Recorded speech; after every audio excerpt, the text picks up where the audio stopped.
नमस्कार, कैसे हैं आप सब।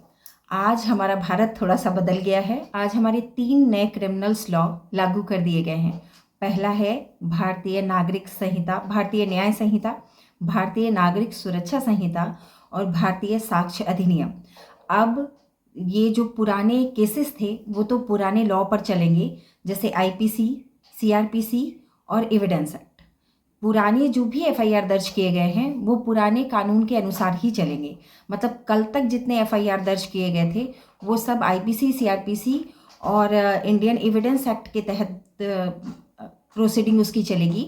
लेकिन आज से जो भी एफआईआर दर्ज होगा वो सारे एफआईआर भारतीय न्याय संहिता, भारतीय नागरिक सुरक्षा संहिता और एविडेंस के लिए भारतीय साक्ष्य अधिनियम के तहत चलेंगे और उसी के तहत एफआईआर दर्ज की जाएगी। तो अब एफआईआर दर्ज करने का तरीका बिल्कुल चेंज हो चुका है। पहले सीआरपीसी के सेक्शन 154 के तहत एफआईआर दर्ज की जाती थी। उसमें एफआईआर के प्रावधान किए गए थे कि एफआईआर किस प्रकार से दर्ज किया जाएगा।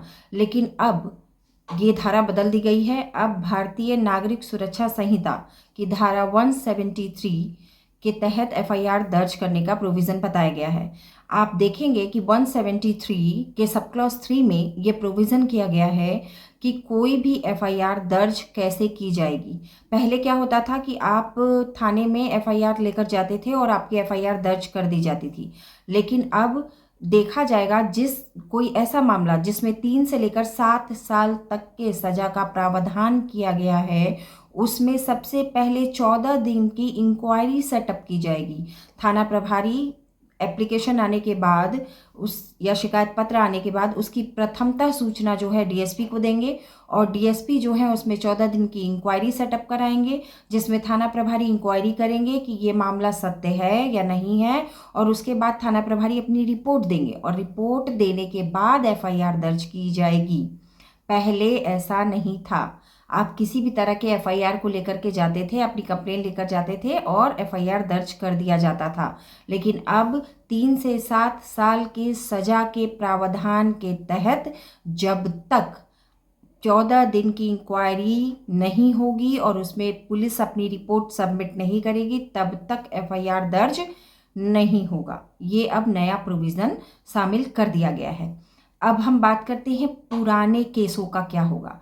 तो पुराने केस जो भी अब तक दर्ज किए गए थे, मतलब 1 जुलाई 2024 से पूर्व जितने भी एफआईआर लॉन्च किए गए हैं, दर्ज किए गए हैं, उनका जो ट्रायल है वो पुरानी सीआरपीसी के हिसाब से ही चलेगा।